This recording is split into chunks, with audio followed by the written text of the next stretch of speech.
جماعت اسلامی کا دھرنا اور عوام کا احتجاج آخر کار رنگ لے آیا۔ حکومت نے 15 انڈیپینڈنٹ پاور پروڈیوسرز یعنی آئی پی پیز کمپنیوں کے ساتھ معاہدے ختم کرنے کا فیصلہ کر لیا۔ معلوم ہوا ہے کہ وفاقی حکومت نے مہنگی بجلی کے ستائے اور بے جا ٹیکسوں سے گھبرائے عوام کو ریلیف دینے کے لیے اقدامات شروع کر دیے ہیں۔ ذرائع کے مطابق 90 کی دہائی میں آئی پی پیز کے ساتھ کیے گئے معاہدے آئندہ 3 سے 5 برس میں مرحلہ وار بنیادوں پر ختم کیے جائیں گے۔ 200 سے زائد یونٹ استعمال کرنے والے بجلی صارفین کو 6 ماہ تک اسی سلیب میں رکھنے کی پالیسی میں تبدیلی کا فیصلہ بھی کر لیا گیا ہے۔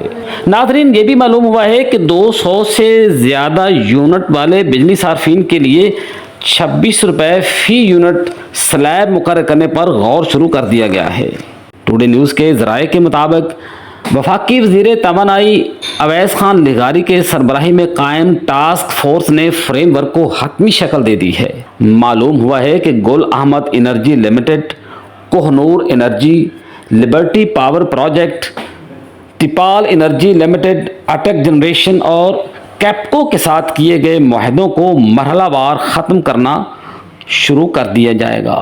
مزدور روکھی سوکھی کھائے، بجلی کا بل اتارے اور بدماش مافیا بجلی مفت استعمال کرے، جہاز جیسی گاڑیاں انجوائے کرے۔ اب یہ نہیں ہوگا۔ ان آئی پی پیز کمپنیوں کے ساتھ معاہدوں میں توسیع اب نہیں ہوگی۔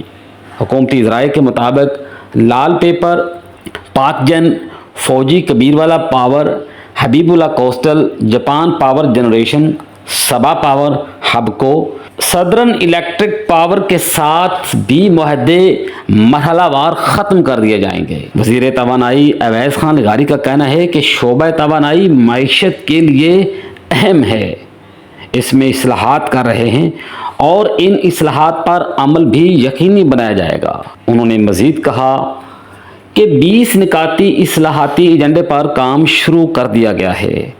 ریاض حسین، ٹوڈے نیوز، لاہور۔